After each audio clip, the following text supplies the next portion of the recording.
The Volgin fight in Metal Gear Solid 3 has been labbed and tackled in so many different ways, across all difficulties including European Extreme.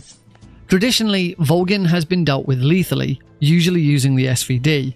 This is because a lethal kill on Volgin is faster, but also it doesn't count as a kill for Foxhound requirements because he has a second boss battle later on.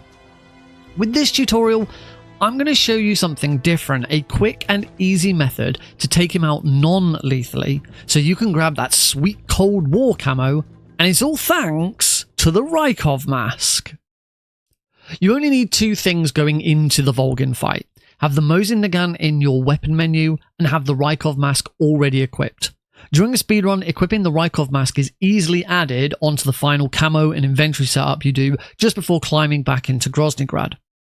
You do also need to have plenty of Mosin Nagant ammo. If you burn through too much during the Fury fight, then you might run out. Once you've been dropped off at the Weapon Lab main wing after the cardboard box travel, be sure to grab this pack, but you do have to be very fast grabbing it or you'll likely get seen by a mechanic as you head north. As you probably know, Volgin has an interaction when wearing the Raikov Mask that leaves him immobilized for a few seconds as he questions whether his lover has come back to life. Normally this trick only works once, but if done correctly, you'll be able to use this trick in both phases of the fight. When the fight starts, run behind Volgin until he stops moving. You then want to shoot him in the back of the head with the Mosin Nagant 4 times quickly. And body shots will work, but you'll need more hits and more ammo to achieve this. After 4 hits, he'll turn and face you and an exclamation mark will appear above his head. As the mark vanishes, you need to run behind him and shoot him twice more. The first phase will then end.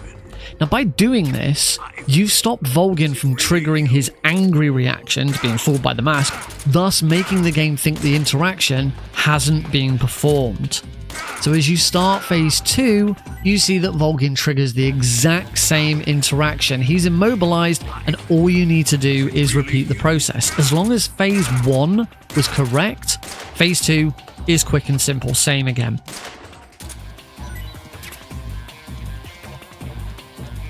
Here's a couple of examples of phase 1 going wrong so you can see the difference. In this first example, I failed to start shooting Volgin quickly enough after the exclamation mark appears. You see that he starts his angry reaction before the phase ends. I still take him out, but as we head into phase 2, he doesn't trigger that initial interaction and he instead lunges at you. Now, whilst you can dodge out the way, start shooting in the back, he does go straight into his blast attack and that slows the fight right down.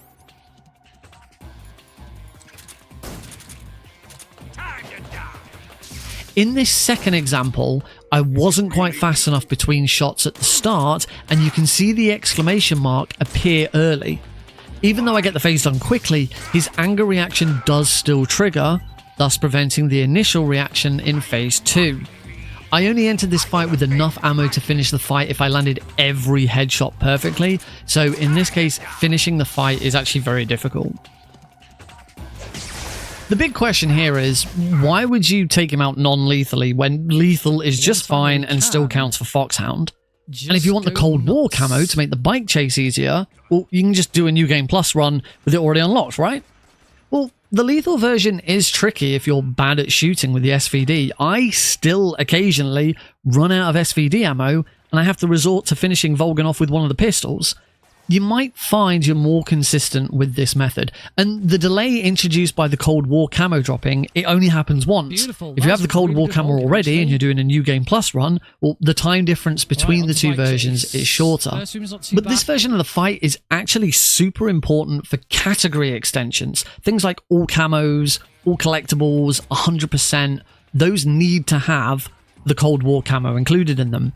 But the one that's really important for me is all keratin frogs. Now, due to keratin progression carrying over to New Game Plus, all keratin frog runs have to start on a new game. You can't load a previously completed save, and therefore you can't already have the Cold War camo unlocked. Having the Cold War camo for the bike chase, on European Extreme, it's significantly easier anyway. It's especially easier in all keratins, and especially if you're attempting Foxhound stats as well and you're trying not to kill anyone. The frog in the first chase section after the Shagohod fight is particularly important, as there's an RPG guard above him that has to be taken out. Taking him out non-lethally and then hitting the frog with your RPG or SVD, it just isn't easy. You don't have a lot of time, and as you're at the exit of the room, your run is likely dead. If you miss that frog, you won't have enough time to reset the room and try again. With the Cold War camo, you just completely ignore the RPG guard. He won't shoot you, leaving all of your attention on shooting the frog. Now, if you are doing a Keratin frog run with this method of taking out Volgin, it is worth noting that after the Cold War camo has dropped and you're waiting for the fight to end, all of Snake's weapons are disabled. You cannot shoot the frog at the end of the fight.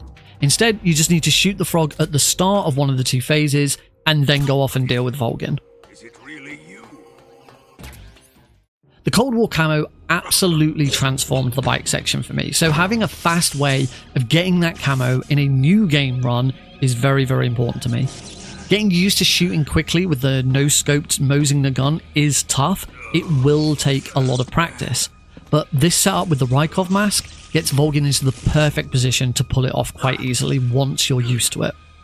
I hope this tutorial helped. If it did, be sure to subscribe to see future Metal Gear speedrunning content, or check me out live at twitch.tv/NickRPGreen.